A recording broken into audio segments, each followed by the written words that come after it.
Hoy vamos a ver a Juana de Arco, la doncella de Orleans que salvará a Francia escuchando voces.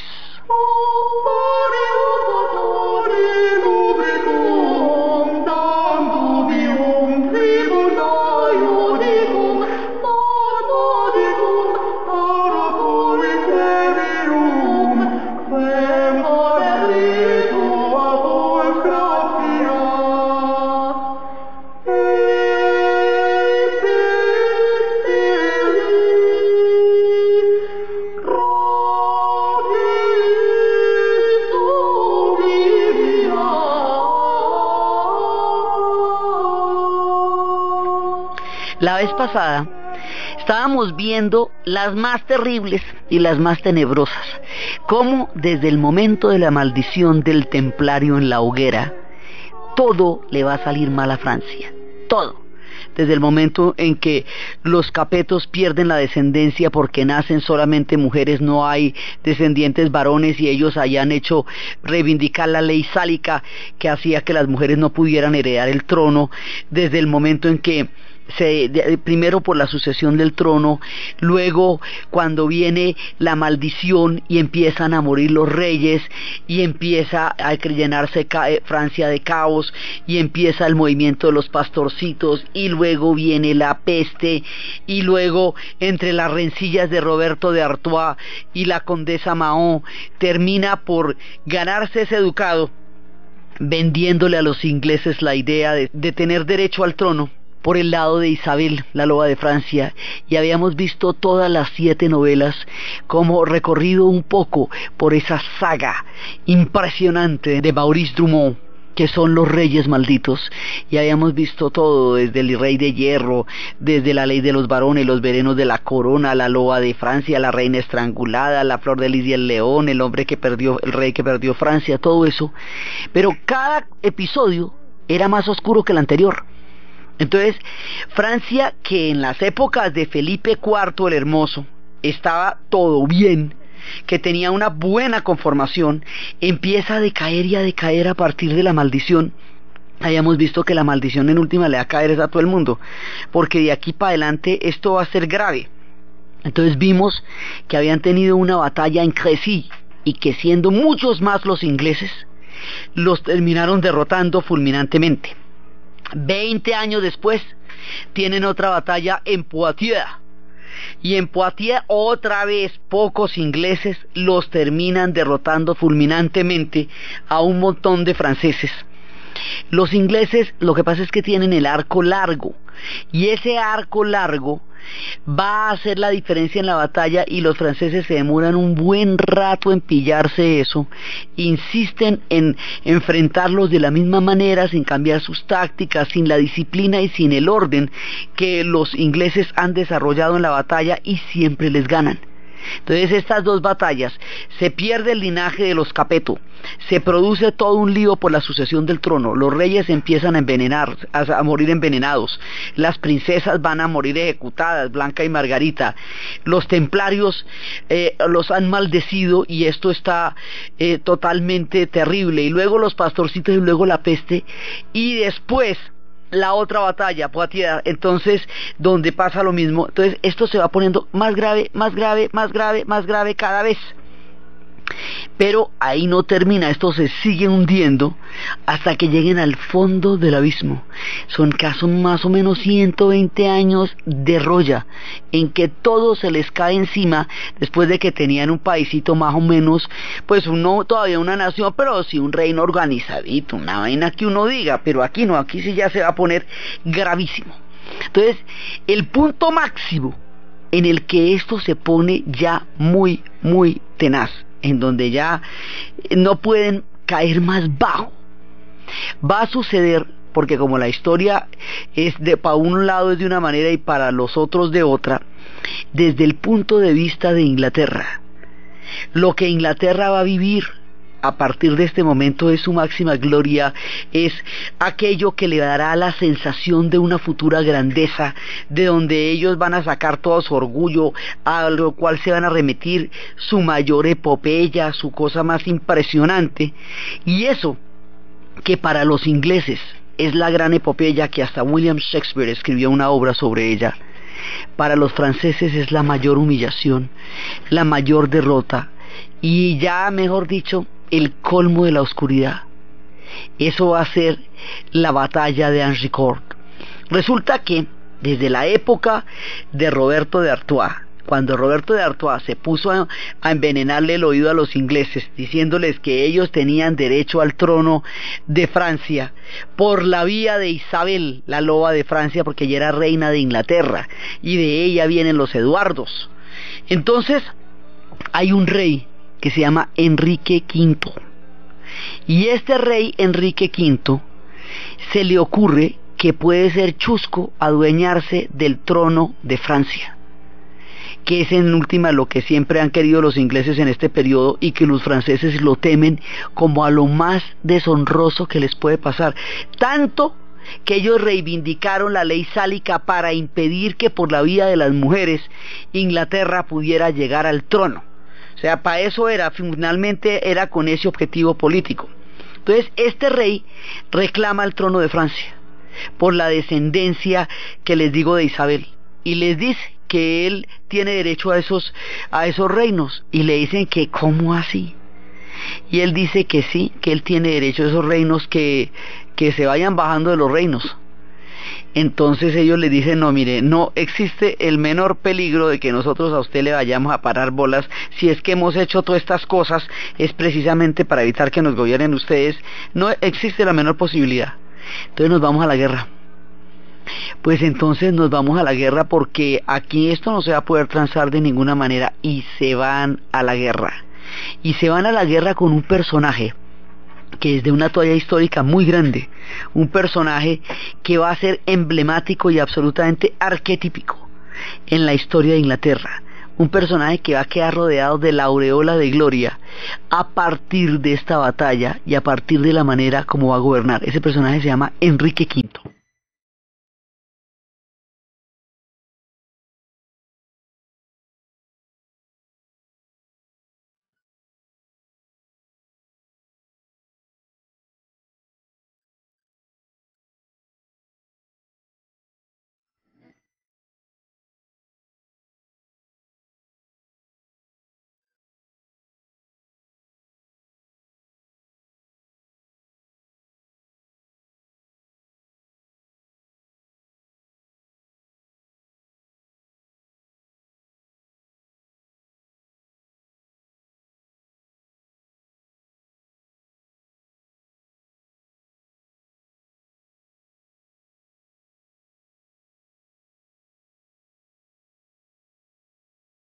Enrique V va a conducir una batalla, y en esa batalla, las cifras han sido exageradas hasta la locura por la historia, porque esto es una cosa increíble, pero en esa batalla, un ejército pequeño y exhausto de ingleses, que ha decidido invadir Francia, quiere decir que atraviesan el paso de Calais, entran a la zona francesa después de atravesar el Canal de la Mancha, y empiezan a andar por allá y se van a enfrentar por estos territorios. Así que cuando ellos llegan a la batalla ya están muy cansados, porque ellos vienen caminando desde Inglaterra.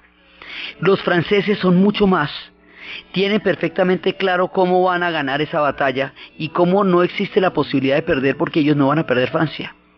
Entonces en ese momento se van a enfrentar en la batalla, y esto es llevado al teatro por una obra de William Shakespeare y al cine por una versión con Kenneth Branagh y con el personaje que interpretó Joe Claudio en su época como narrador de la obra, y esto es convertido en una cosa absolutamente impresionante.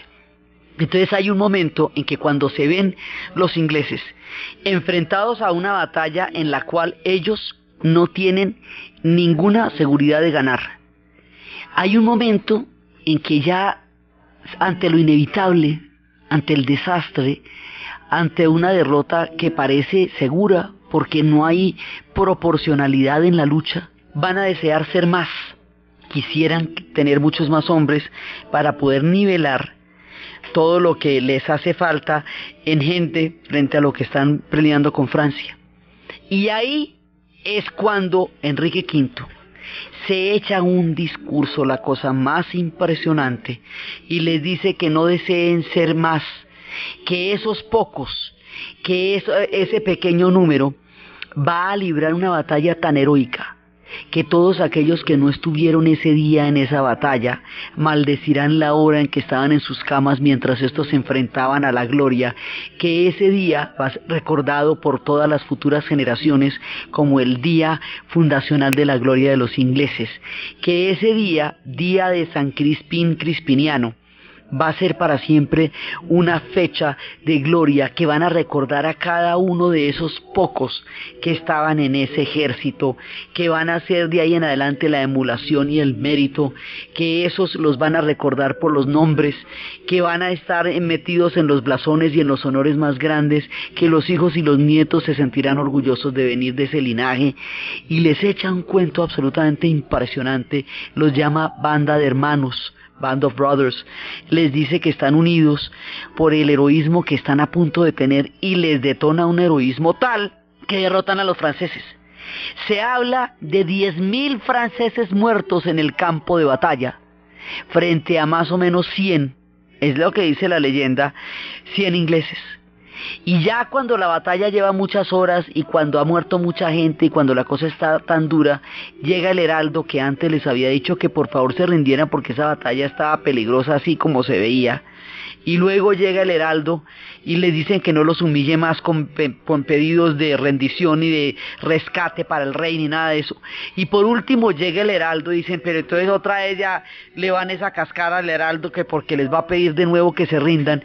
Y llega a decirles que ganaron, que la batalla es de ellos, que la victoria es de ellos y que ganaron, y que lo que el rey les manda a decir, el rey de Francia, es que por favor les den tiempo para recoger los cadáveres, para enterrarlos, para separar a los nobles de los plebeyos y enterrarlos como debe ser, bueno, para concluir la parte de la derrota. Ellos no se la creen.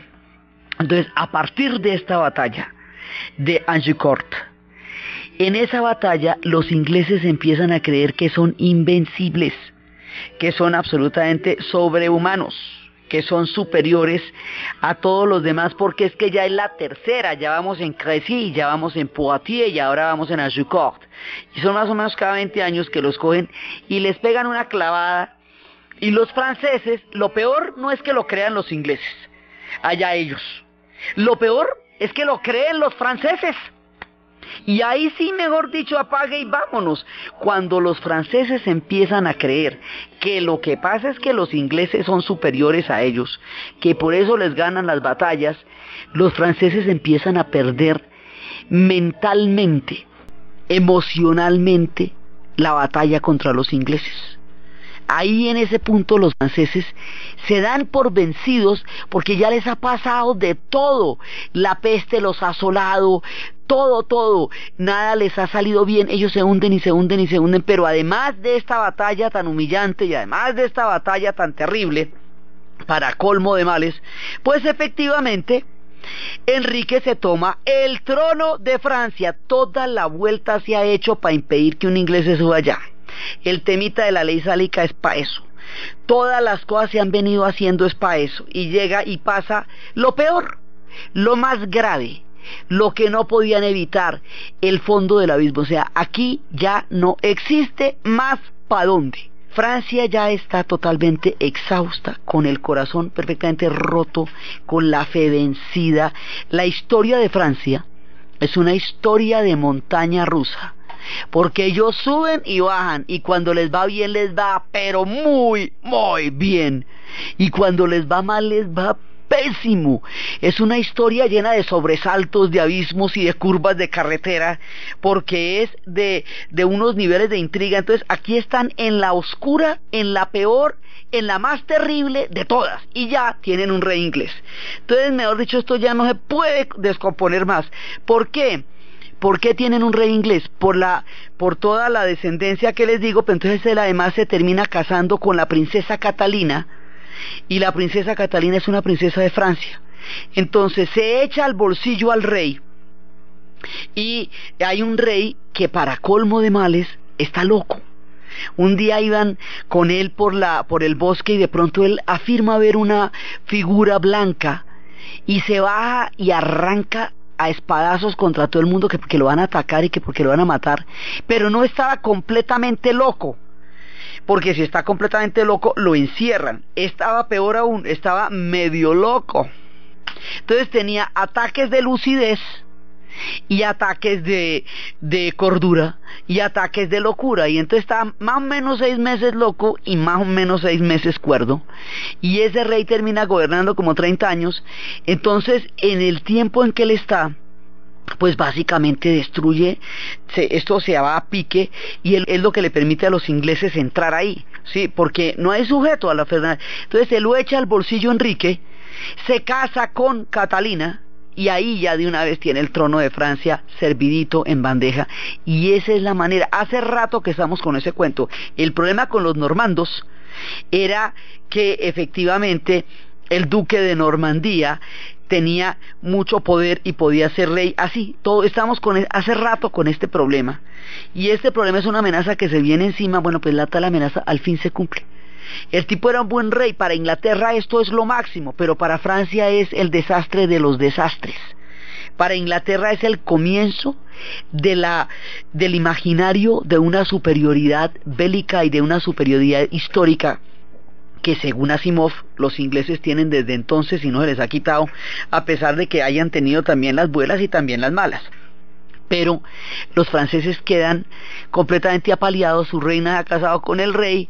Entonces aquí hay unos temas muy complicados, porque él se hace rey adoptivo, hijo adoptivo del rey Carlos el Loco, sí, el que está chiflado. Y por el otro lado hay otro rey que es el Delfín. Entonces que no lo empiezan a reconocer, porque entonces dicen que ahí lo acusan de bastardía. Entonces ahí se genera un vacío, y por ese vacío es que va a gobernar en ese momento Enrique. Además, como si fuera poco, aquí hay una guerra civil. Hay una guerra civil porque el ducado de Borgoña, de donde venía nuestra princesa Margarita Borgoña, la reina estrangulada, la metimos en el calabozo y todo por la infidelidad y todo, ese ducado se hace tan poderoso porque además se apodera de Flandes, conquista los reinos de Flandes. Entonces hay un momento en que esto es bastante poderoso, bastante grande, y ellos inclusive podrían armar una nación ahí si nos descuidamos. O sea, tenían con qué. Sí, porque es que todavía no se han formado los países. Entonces los países se hubieran podido formar de muchas maneras. Digamos, los alemanes se unificaron alrededor de Prusia, pero lo hubieran podido hacer alrededor de Baviera, tenían el mismo chance. Aquí se van a unificar alrededor de Francia, pero hubiera podido hacerse otro país que se llamara Borgoña. Podía suceder, ¿ve? Y por el otro lado estaban los de Orleans y estaban los de Armagnac. Entonces los Armagnac, que sí quieren una Francia, que quieren una Francia que no sea inglesa, que tiene una Francia francesa, están enfrentados con los de Borgoña, y los de Borgoña están aliados con Inglaterra. Y esa alianza con Inglaterra es lo que debilita tanto a Francia, y el hecho de que Enrique V esté en el reinado pues ya no les da salida. Entonces hay un momento en que tienen la guerra civil. Estamos dentro del lapso de la guerra de los 100 años. En esa guerra de los 100 años es donde van a pasar efectivamente la peste de los pastorcitos, todo eso, la guerra que empieza cuando Roberto de Artois ha muerto, la guerra que empieza con toda la época de la maldición. Entonces la maldición se sigue extendiendo, y nada, que Francia levanta cabeza. Y pasan los días más aciagos, y ahora, para colmo de males, hay una guerra civil. Entonces cuando eso pasa, la cosa ya está tan mal que para restaurar la fe de los franceses, para poderlos sacar del abismo, para sacarlos de ese imaginario de derrota y de ese imaginario de sin salida y de ese imaginario de fatalidad en lo que los pueblos a veces se sumen, y cuando están sumidos en él piensan que no va a haber mejores días, que no va a haber un día de mañana, que no va a haber otro tiempo de esplendor, que no va a haber un futuro ni nada, porque las condiciones de la oscuridad ciegan y no permiten visualizar hacia el futuro un día en que se superen las crisis que todos los pueblos viven y todos los pueblos superan. Entonces, como es una naturaleza el corazón de Francia está roto, y místicamente hablando creen que los ingleses son superiores. Solo una figura que tuviera una característica milagrosa, que estuviera avalada directamente por Dios, que pudiera restaurar la fe rota desde la fe misma. O sea, aquí el daño es tan grande que solo una figura que tenga una aureola completamente mística puede restaurar esa fe perdida del corazón de Francia. No, esto ya no es un problema político, hace rato que no lo es. Esto es un problema de que nada les sale bien y siguen de curva contra el abismo, contra el abismo, contra el abismo hasta que tocan fondo. Entonces, para sacarlos de ahí se necesita un personaje de unas características que nadie se imagina, pues se los van a dar. O sea, ahorita ya viene, ya empiezan a mejorársele la situación, porque esto ya no se puede poner más grave.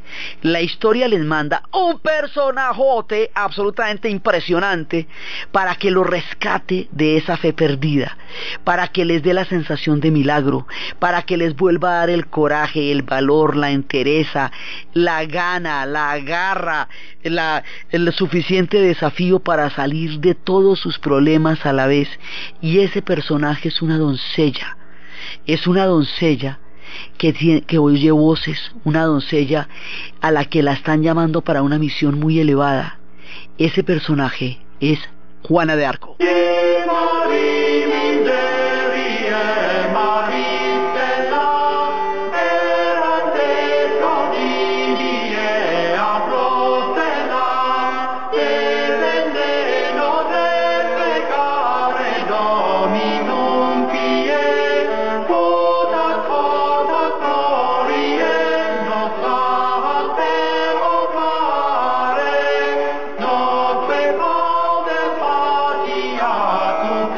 Ese personaje nace alrededor de 1412, a unos 260 kilómetros de París.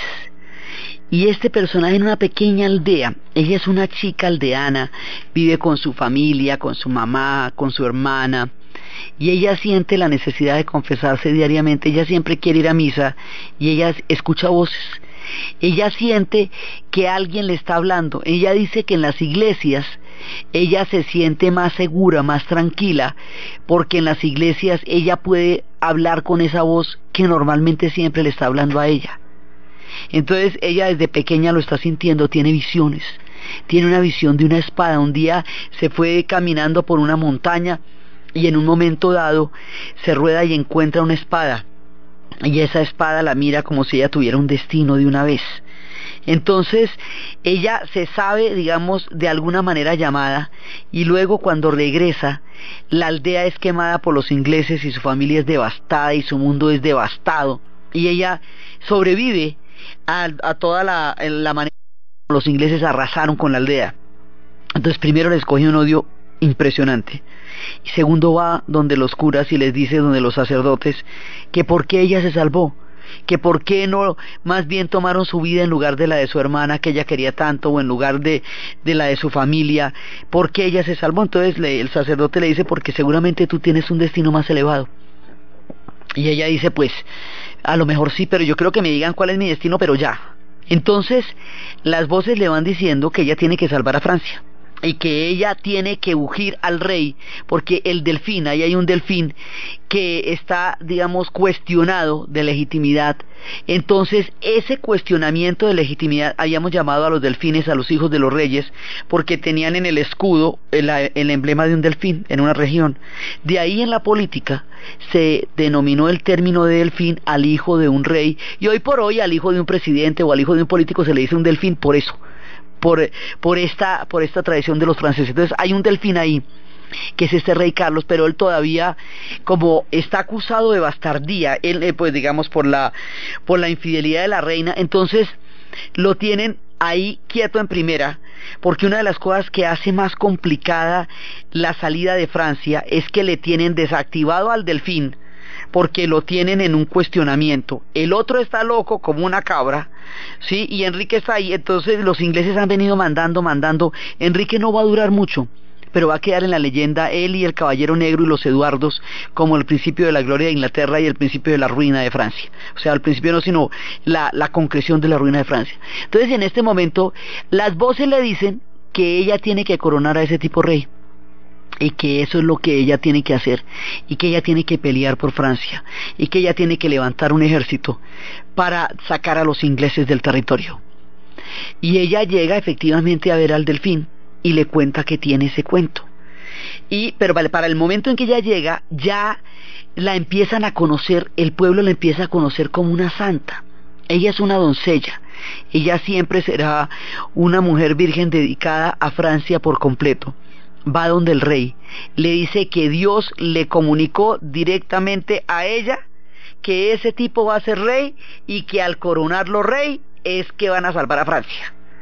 Entonces al rey, primero, la idea es bastante buena. ¿Cómo te parece que te echen ese cuento y tú necesites una legitimidad en el trono? ¿Eso está bueno o qué? Y segundo, ¿qué tal que sea cierto? Porque es que cualquier cosa puede suceder, y menos, pues mucho más en la Edad Media, donde toda la aureola mística determina la cosmovisión de la gente. Entonces el otro decide pararle bolas, y ella, en una sociedad tan increíblemente machista como era la francesa en ese momento, con la ley sálica, con todo en contra, donde las mujeres pues a duras penas se consideraba que podían montar a caballo ya si eran demasiado hábiles.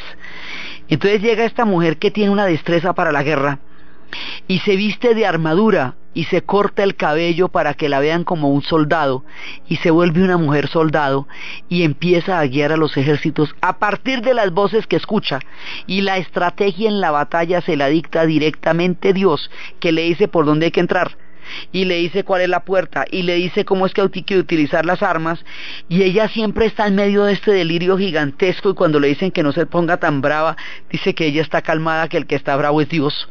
Y entonces va convenciendo a los soldados con una obstinación, con una alucinación, con un delirio, con una fe, con una fuerza, con una tenacidad irresistible. Esta mujer no se cansaba de nada, siempre estaba dispuesta para la batalla, siempre tenía una idea, siempre estaba dispuesta para todo.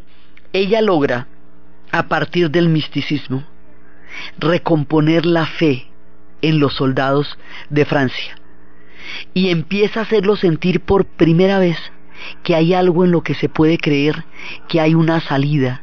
Y cuando un personaje de esos aparece ante un pueblo apaleado, tan sufrido y tan castigado por la historia como lo estaba Francia en este momento, es un bálsamo al corazón de un pueblo herido, al corazón de un pueblo que se había sumido en una terrible y patética fatalidad. Entonces la siguen. Pero no solamente la siguen, sino que ganan, cogen y le ganan a los ingleses. Ella pide un estandarte, y con ese estandarte, con la fe y las voces, y un ejército que ha logrado convocar a punta de fe, se lanza a la batalla.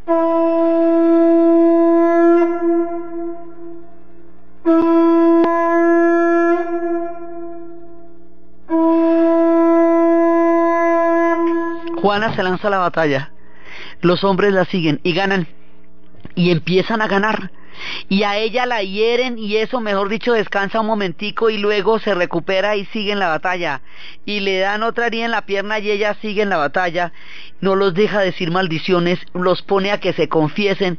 Ella se confesaba todos los días, entonces va y se levanta un sacerdote para que confiese a todas las tropas, y los pone a confesar y los pone a rezar. Ella era rezanderísima, todo el tiempo está rezando, todo el tiempo está confesando, pero tiene una fuerza innegable, tiene una fuerza que doblega la voluntad de los espíritus de todos a su propia voluntad. Es una mujer menuda, frágil, con unos ojos grandes, y esta mujer es capaz de restaurar la fe perdida de los franceses.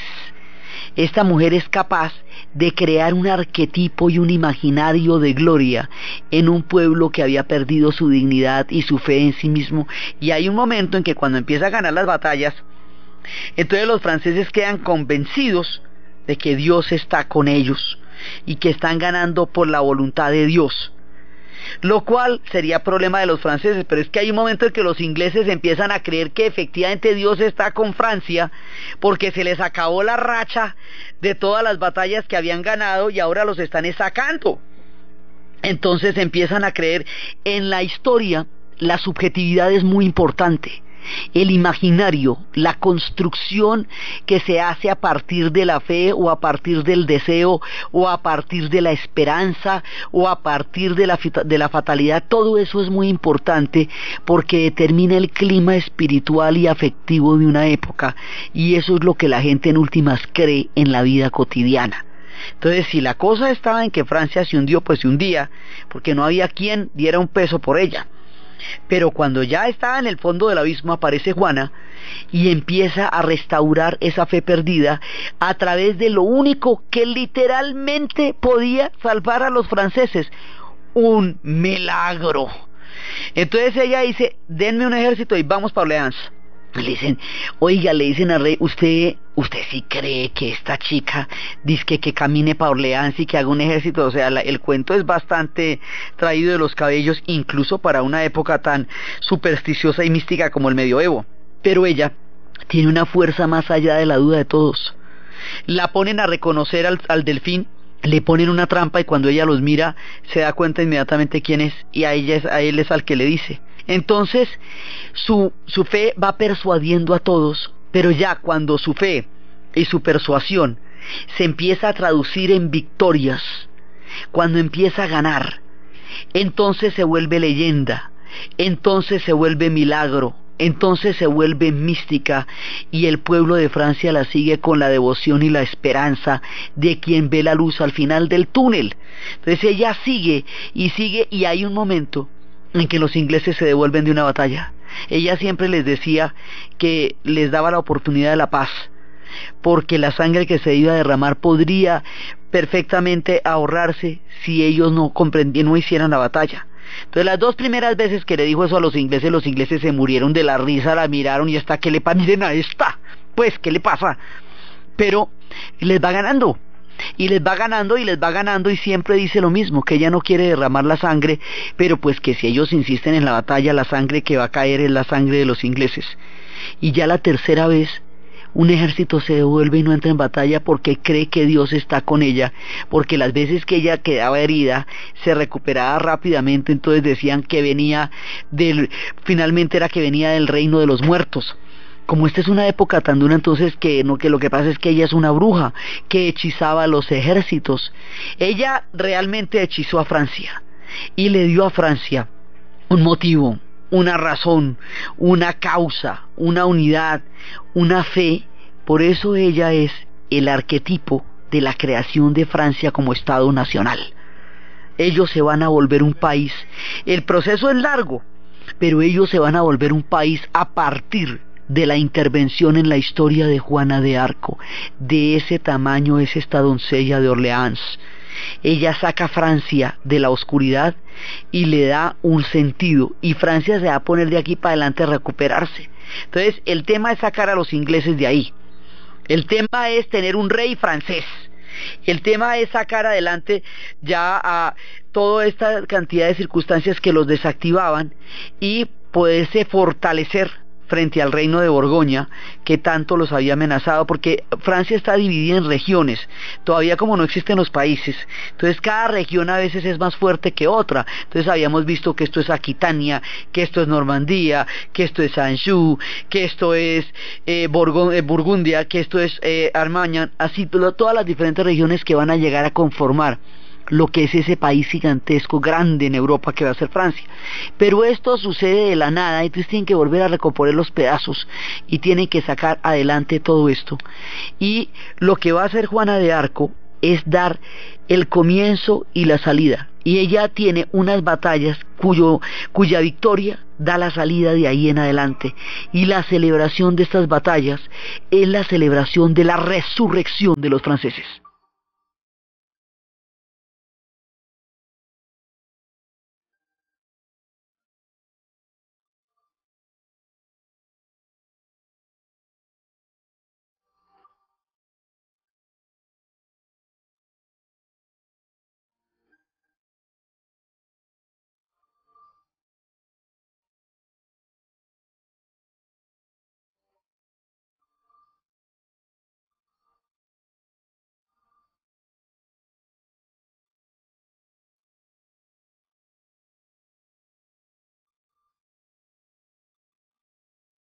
y entonces empiezan a echar para adelante.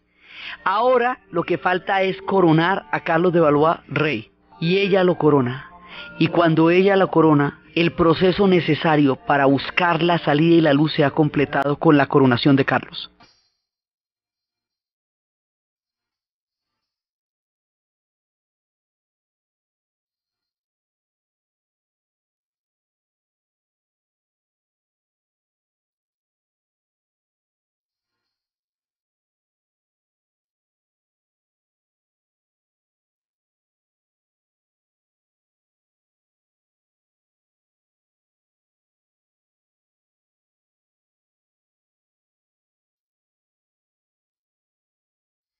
Juana de Arco lo corona en Reims.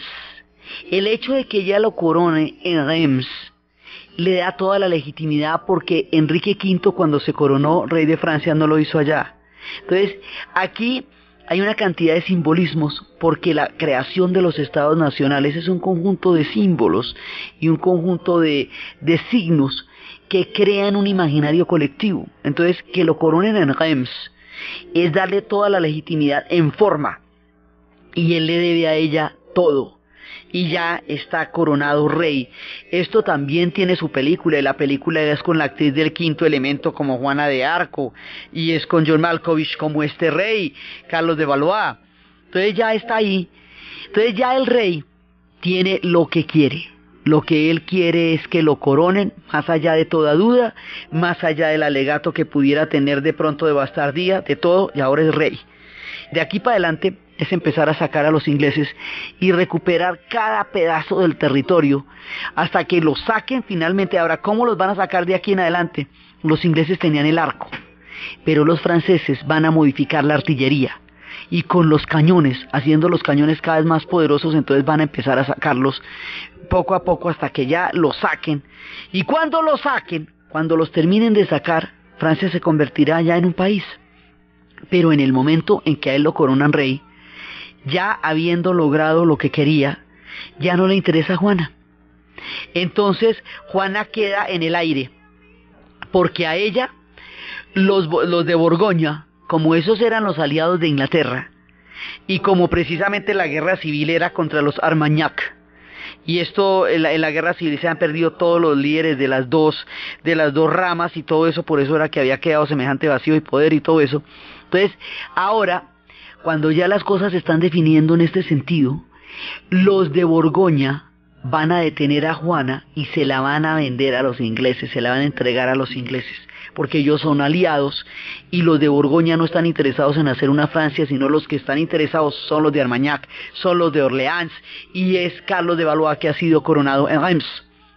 Entonces se la venden a los ingleses, y los ingleses la van a acusar de brujería y la van a quemar. Y la van a quemar, y lo triste es que el rey, mientras pudo, no hizo nada. No hizo nada. Primero, no hizo nada por mandarles más tropas cuando él ya había sido coronado, porque las tropas y todo el apoyo y toda la logística que él le prestó era mientras lo hacía rey, porque además, como no era todavía rey, dependía de la capacidad que tuviera esta gente para moverse y poder llegar a legitimarlo.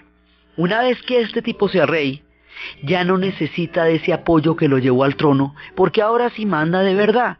Entonces la abandona a todas las fuerzas que la están persiguiendo. Una mujer que levanta semejante polvorín, pues llega a tener muchos enemigos en el camino, y la gente de Borgoña es uno, porque precisamente son aquellos que están librando la lucha. Entonces la detienen, se la dan a los ingleses le ponen un cargo de brujería y la queman. Y ese es el final de Juana de Arco, en la más grande ingratitud a la mujer que le dio a Francia una razón de ser, que la sacó del fondo del abismo. En el siglo XX, a comienzos del siglo XX, le retiran la acusación de brujería y la van a canonizar. Y ella es hoy día una santa, Santa Juana de Arco. Este personaje de esta talla armó la nación francesa.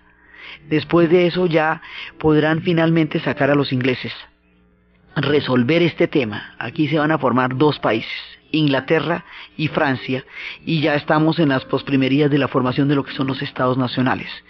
Francia le va a durar la maldición desde el momento en que el templario muere en la hoguera hasta Juana de Arco.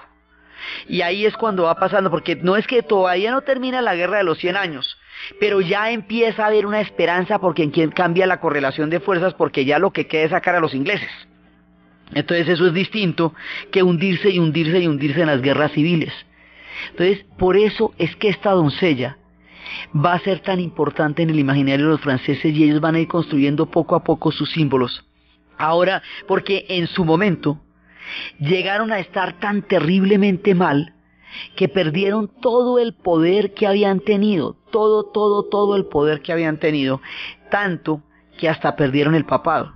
Ellos llegaron a tener el papado en Aviñón durante 70 años, en las épocas en que Felipe IV hizo toda esa maniobra con Bonifacio, que prácticamente lo sometió, y luego empezó a nombrar a Clemente. De ahí para adelante los arzobispos franceses, pues un día el Papa se va para Roma y muere allá. Y cuando el Papa muere allá, los italianos dicen 1, 2, 3 por mí. El Papa es romano y el siguiente Papa es italiano, y es cuando finalmente recuperan el papado los romanos. Entonces, durante todos estos años de oscuridad, hasta el papado de Aviñón, que era uno de sus más activos poderes dentro de lo que significaba el mundo católico y clerical en esa época, lo van a perder. Entonces, de aquí en adelante es recuperar todo lo que se perdió. El papado nunca lo van a recuperar porque el papado no era de ellos, el papado era de Roma. Ellos lo habían hecho a través de un increíble complot, pero no era de ellos. Entonces, ahora es empezar a salir del fondo del abismo y empezar a construir poco a poco, con todos sus símbolos, esa nación que van a ser los franceses. Entonces, pero sin Juana de Arco esto no es posible. Entonces los pueblos muchas veces lo que necesitan es un toque de luz en el momento más adverso, y con ese toque de luz ellos van a salir adelante.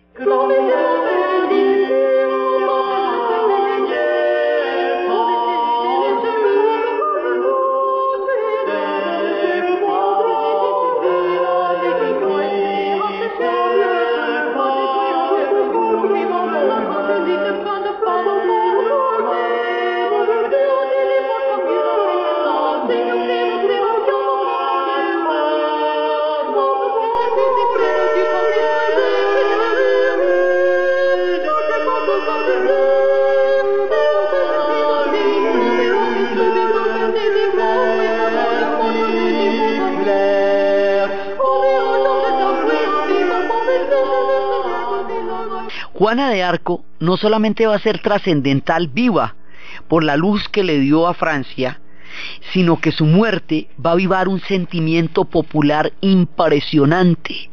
Cuando ella la acusan de herejía, de brujería y de herejía, más adelante el papado le va a quitar los cargos de brujería y de herejía, pero resulta que la manera como ella muere, entregada, olvidada, traicionada por todos y por el propio rey al que ella legitimó y al que ella eligió, va a hacer que el pueblo la considere como una santa, como una mártir, como una mujer que les había dado todo y a la que le voltearon la espalda en el minuto adverso de su vida.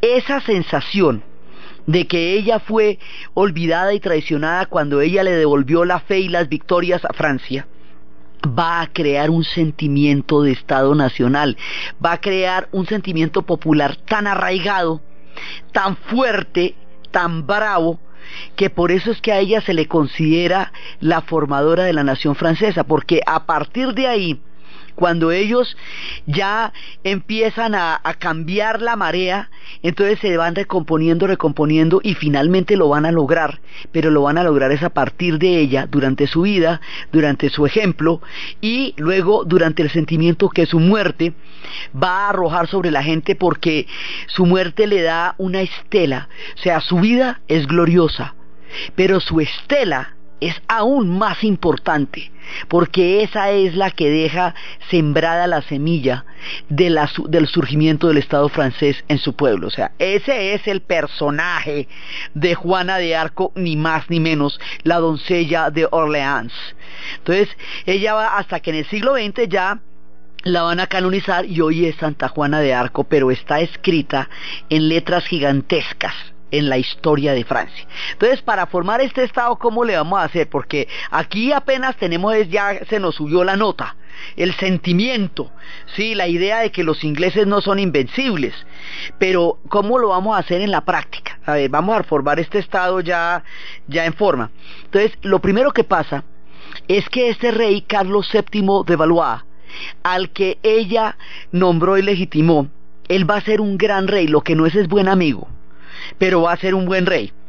Entonces él va a acoger a todos los hombres y va a crear un ejército, va a formar un ejército profesional, un ejército regular, que él pueda mandar bien armado. Él va a tener un ministro de finanzas que se llama Jacques Coeur, y Jacques Coeur va a sanear todas las finanzas del reino, de manera tal que este hombre pueda formar el ejército. Con el ejército profesional ya formado, va a introducir un arma que es más poderosa que el arco de los ingleses. Esa arma es la artillería, o sea, los cañones. Cuando los cañones empiecen a entrar en el campo de batalla, cuando los ejércitos de Carlos estén preparados, revertirán el curso de la historia, ganarán la guerra de los 100 años, dejarán atrás la oscuridad y empezará el mundo de la nación francesa. Eso es lo que vamos a ver en el siguiente programa.